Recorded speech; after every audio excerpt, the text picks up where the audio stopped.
Hello दोस्तों, ये video बहुत ही ज़्यादा इम्पोर्टेंट होने वाली है उन लोगों के लिए जिन्होंने अब तक मार्केट में सिर्फ अपना पैसा गंवाया है, क्योंकि इस वीडियो में हम बात करेंगे लॉसेस रिकवरी स्ट्रैटेजीज के बारे में, जो कि आपको आपके लॉसेस रिकवर करने में काफ़ी ज़्यादा हेल्पफुल होने वाली है।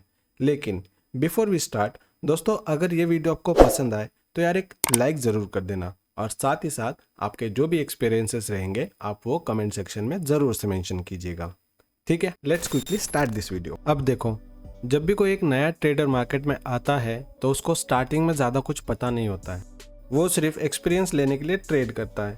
अगर उसका एक्सपीरियंस अच्छा रहा तो वो और कैपिटल लेके आता है ताकि वो और ज़्यादा पैसे बना सके, और अगर उसका एक्सपीरियंस खराब रहा तो वो एक तो मार्केट को बाय बाय बोल देता है, या तो फिर और रिसर्च करने लगता है, जिससे वो अगले 1 साल तक प्रॉफिट लॉस फिर लॉस के लूप में फंसा हुआ रहता है। और तब तक फंसा हुआ रहता है जब तक उसका पूरा कैपिटल और सारे सोर्सेस खत्म ना हो जाएं। इस पीरियड में वो बाकी कुछ सोच नहीं पाता, सिर्फ अपना लॉस रिकवर करने के पीछे भागता रहता है, क्योंकि उसको यही पता होता है कि ज़्यादा पैसे लगाऊंगा तो ज़्यादा प्रॉफिट होगा और ऐसे वो अपना लॉस रिकवर कर सकता है। लेकिन ऐसे नहीं होता मेरे भाई, बल्कि वो और बड़े बड़े लॉसेस में फंसता चला जाता है ना। अगर आपके साथ भी यही होता है तो एक कमेंट करके ज़रूर बताइएगा ताकि मैं आपको हेल्प कर सकूं। अब 1 मिनट रुको और पूछो अपने आप से, जब मेरे ये लॉसेस हो रहे थे क्या मैंने कभी ये जानने की कोशिश की है कि मेरे ये लॉसेस क्यों हुए?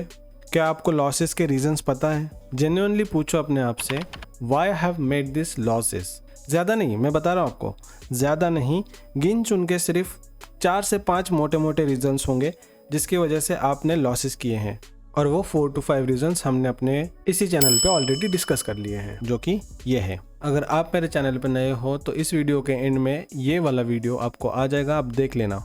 अभी इस वीडियो में हम सिर्फ बात करेंगे स्ट्रैटेजीज की और एक प्रॉपर रोड मैप की, कि जिससे आप अपने हुए लॉसेस को रिकवर कर सकते हो। तो चलिए जानते हैं सबसे पहले आपको क्या करना है। तो सबसे पहले आपको अपना नॉलेज बढ़ाना है। देखो, आपके लॉसेस हो रहे हैं, इसका मतलब ये तो पक्का है कि आपको जितना नॉलेज होना चाहिए उतना नॉलेज अभी के लिए नहीं है, लेकिन आप इस पे काम करके अपना नॉलेज बढ़ा सकते हो। कई बार एक बिगिनर ट्रेडर को ये पता नहीं होता कि उसको एक्चुअल में सीखना क्या है।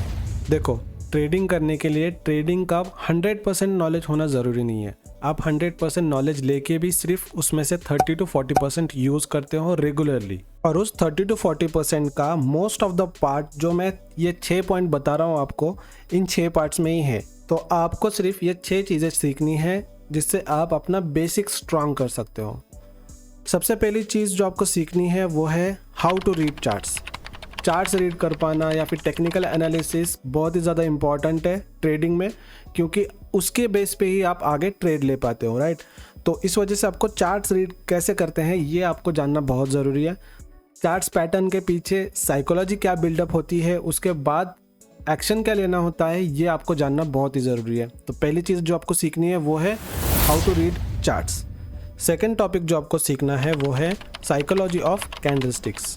देखो, यहाँ पे ये एक टॉपिक काफ़ी इंपॉर्टेंट हो जाता है ट्रेडिंग करियर में, because the moment you start understanding the psychology behind any candlestick, you actually tend to understand the psychology of buyers and sellers at that point in time, right? Okay, third thing जो आपको सीखनी चाहिए वो है money management. It's a very important topic, money management आपको ज़रूर सीखना चाहिए। फोर्थ थिंग जो आपको सीखनी चाहिए वो है risk management, because money and risk goes hand in hand. Fifth चीज़ जो आपको सीखनी चाहिए वो है एक ट्रेड में परफेक्ट एंट्री कैसे करें। और सिक्स्थ चीज़ जो आपको सीखनी चाहिए वो है psychology after taking any trade, because किसी भी पोजीशन को अपने टारगेट या फिर स्टॉप लॉस तक होल्ड करने के लिए आपकी साइकोलॉजी और आपका माइंडसेट क्लियर होना चाहिए। तो 6 पॉइंट जो आपको सीखना है वो है साइकोलॉजी आफ्टर टेकिंग ट्रेड। ठीक है, तो ये 6 पॉइंट्स आपने ज़रूर से सीखने हैं। ओके जी, अभी जो मैंने आपको ये 6 पॉइंट्स बताए हैं ये एक्चुअली ट्रेडिंग के बेसिक्स हैं। ठीक है, जब आपका बेसिक स्ट्रांग हो जाएगा तब आप जाके धीरे धीरे अपने लॉसेस को कम कर सकते हो पहले तो, उसके बाद स्लोली एंड स्टेडीली आप प्रॉफिट में भी आ जाओगे। ठीक है, ये तो हो गया पहला पॉइंट जो हमने अभी डिस्कस किया, जो कि है नॉलेज को बढ़ाना। ठीक है, अब चलते हैं दूसरे पॉइंट पे जो एक्चुअली आपको करना चाहिए। मोस्ट ऑफ द ट्रेडर ये चीज नहीं करते हैं, इसी वजह से वो अभी भी लॉसेस ही झेल रहे हैं। तो सेकेंड चीज आपको क्या करनी है, जब आपके बेसिक स्ट्रांग हो जाए तब आपको मार्केट में फिर से आना है, वो भी सिर्फ लोवेस्ट टू लोवेस्ट कैपिटल लेके। अब ये lowest to lowest capital person to person depend करता है। अब देखो, बैंक निफ्टी में अगर आप ट्रेड करते हो तो 15 का एक लॉट साइज होता है, तो 10,000 मोर देन इनफ है एक लॉट ट्रेड करने के लिए, ठीक है ना। अगर आप निफ्टी या फिर फिन निफ्टी में ट्रेड करते हो तो 10,000 एक साइजेबल कैपिटल है जिससे आप ट्रेड ले सकते हो। लेकिन निफ्टी या फिर फिन निफ्टी में ट्रेड करते वक्त आपका money management and risk management का कॉन्सेप्ट सही से कैलकुलेट नहीं हो पाएगा 10,000 में। तो कोशिश यही कीजिएगा कि आप बैंक निफ्टी में ट्रेड करो, वो भी सिर्फ सिंगल लॉट से। जी हाँ, सिर्फ एक ही लॉट से आपको ट्रेड करना है, एंड दैट इनटू सिर्फ और सिर्फ इन द मनी वाले स्ट्राइक प्राइस में ट्रेड करना है। ना ही आपको एटीएम बाय करना है, और ओटीएम तो आपको बिल्कुल भी बाय नहीं करना है इस 10,000 में, ठीक है। अब आप यहाँ पे सोचोगे कि भाई मेरे लॉसेस इतने ज़्यादा है और मैं सिंगल लॉट से ट्रेड करके अपने लॉसेस रिकवर कर पाऊंगा? ऑनेस्टली नहीं, आप सिंगल लॉट से पूरे लॉसेस रिकवर नहीं कर सकते हो, I agree. But then single lot से ट्रेड करने का फ़ायदा क्या होगा ना, आपका जो लूजिंग माइंडसेट था वो धीरे धीरे पॉजिटिव माइंडसेट में कन्वर्ट होने लगेगा। कैसे, मैं बताता हूँ आपको। सबसे पहले आप अपना लॉस एपेटाइट डिसाइड करोगे डेली, वीकली और मंथली बेसिस पे, ठीक है। अगर आप 10,000 से ट्रेड करते हो तो आपका डेली लॉस लिमिट 500 से ऊपर नहीं होना चाहिए, which means 5% of your invested capital. वैसे ही वीकली अगर देखोगे आप तो एक वीक में आपको 2500 के ऊपर लॉस नहीं लेना है। अब इसको आप आइदर वे कर सकते हो, जैसे कि एक दिन में अगर 500 का लॉस हो गया आपका तो आप ट्रेडिंग वहीं पे क्लोज कर दोगे, या तो फिर उस पर्टिकुलर वीक में कलेक्टिवली आपका अगर 2500 का लॉस हो चुका है तो आप उस वीक और ट्रेड नहीं करोगे। For the fact I know ये डिफिकल्ट है फॉलो करने के लिए, और डिफिकल्ट है इसी वजह से मोस्ट ऑफ द ट्रेडर इस चीज़ को फॉलो नहीं कर पाते हैं।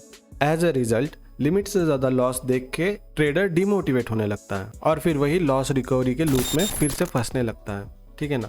तो आप जब भी लोएस्ट कैपिटल से ट्रेड करोगे, एक तो आपके लॉस इंटैक्ट रहेंगे और आपकी लर्निंग्स बढ़ेगी।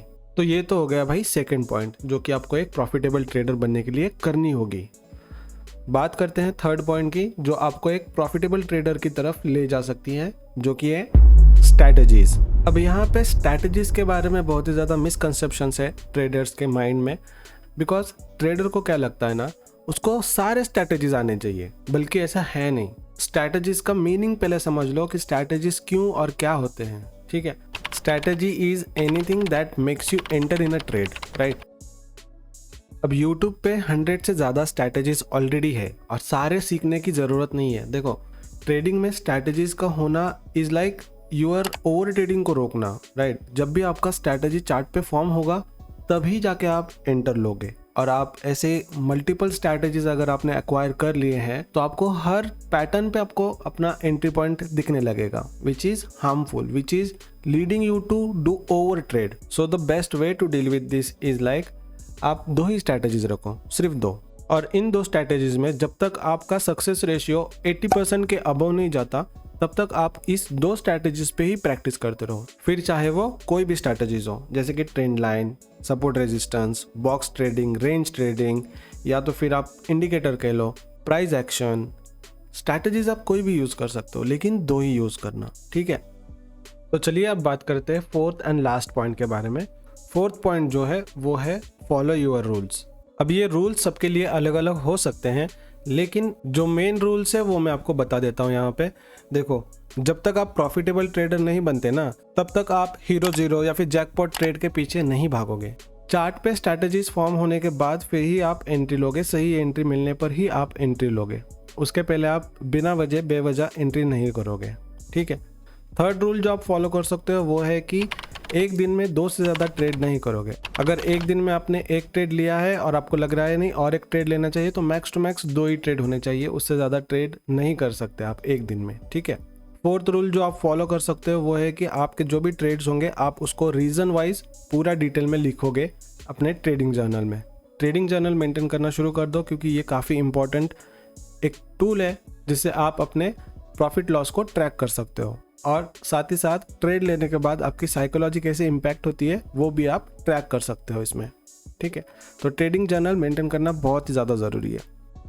Okay, so that's it trader. इस वीडियो में जो भी हमने अभी तक डिस्कस किया है इसको आप रिग्रेसली फॉलो करोगे तो आपके लॉसेस जो है वो 100% पहले कम होंगे, उसके बाद आपके लॉसेस रिकवर होना शुरू हो जाएंगे।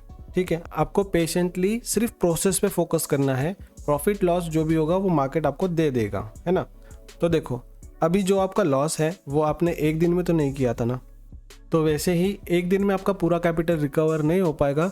आपको 2 से 3 महीने का टाइम लग सकता है पूरा कैपिटल रिकवर करने के लिए, लेकिन उसके पहले आपको आपके टेक्निक्स और आपके नॉलेज जो है उसको पूरा फॉर्म करना पड़ेगा, उसके बाद ही जाके आप प्रॉफिट में आ सकते हो। ठीक है, so I hope you have like this video. अगर ये वीडियो आपको पसंद आई हो तो एक लाइक ज़रूर कर देना और साथ ही साथ कमेंट सेक्शन में अपने कमेंट्स ज़रूर शेयर करना, और ऐसी ही वीडियोस आगे भी देखने के लिए आप इस चैनल को सब्सक्राइब ज़रूर कर सकते हो। ठीक है, so that's it as of now. मिलते हैं अगले वीडियो में, तब तक आप अपना और अपनों का ख्याल रखिएगा। AKA Gyan this side, signing off for the day. Thank you.